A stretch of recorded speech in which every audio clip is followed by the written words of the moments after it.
అందరికి హాయ్ అండి. ఇది వర్ల్‌పూల్ ఇన్వర్టర్ మోడల్ ఏసీ. మనకి ఏసీ కంప్లెయింట్ వచ్చి కూలింగ్ రావట్లేదన్నారు. దాంతో పాటు మనకి ఏసీ నుంచి ఐస్ ముక్కలైతే పడుతున్నాయన్నారు. ఒకసారి చూడండి. మనకి బ్లోయర్ అయితే చాలా స్లోగా తిరుగుతుంది.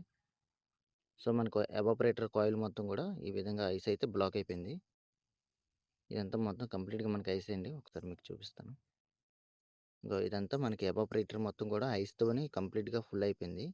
సో, దీనివల్ల ఏంటంటే మనకి కింద వరకు గూడా ఎయిర్ అనేది ఫ్లో ఉండదు. ఎవాపరేటర్ నుంచి బ్లోయర్ మోటార్ వరకు ఎయిర్ ఫ్లో ఉండదు. దానివల్ల మనకి ఏసీ నుంచి కూలింగ్ అయితే రాదు బయటికి. దాంతో పాటుకు మనకి ఈ ఫ్యాన్ మోటర్ అనేది ఒక 10 నిమిషాలు, 20 నిమిషాలకోసారి ఆగిపోవడం, మళ్ళీ స్లోగా తిరగడం, మరలా ఆగిపోవడం. సో, ఈ విధంగా మనకైతే ఇది పనిచేస్తుంది. సో, దీని కంప్లెయింట్ వచ్చి మనకి బ్లోయర్ మోటర్ కంప్లెయింట్ అండి. ఈ విధంగా బ్లోయర్ మోటరు ఆగిపోవడం వల్ల మనకి ఎక్కువగా ఎవాపరేటర్ మీద ఈ విధంగా ఐస్ అనేది ఫార్మ్ అయిపోద్ది. ఎక్కువగా అయితే ఇదే ప్రాబ్లమ్. కొన్ని సందర్భాల్లో మాత్రం మనకి డస్ట్ లాక్ అయితే అవుతది. ఎక్కువగా అయితే మనకి ఎవాపరేటర్ కాయిల్ మొత్తం బ్లాక్ అయిపోవడం వల్ల మనకి ఈ విధంగా ఎవాపరేటర్ మొత్తం ఐస్‌తో నిండిపోద్ది. దానివల్ల మనకి ఈ గాలి తగిలినప్పుడు లైట్‌గా మనకి ఐస్ కరిగి కిందన ఏసీ నుంచి చిన్న చిన్న ఐస్ ముక్కలైతే పడుతుంటాయి.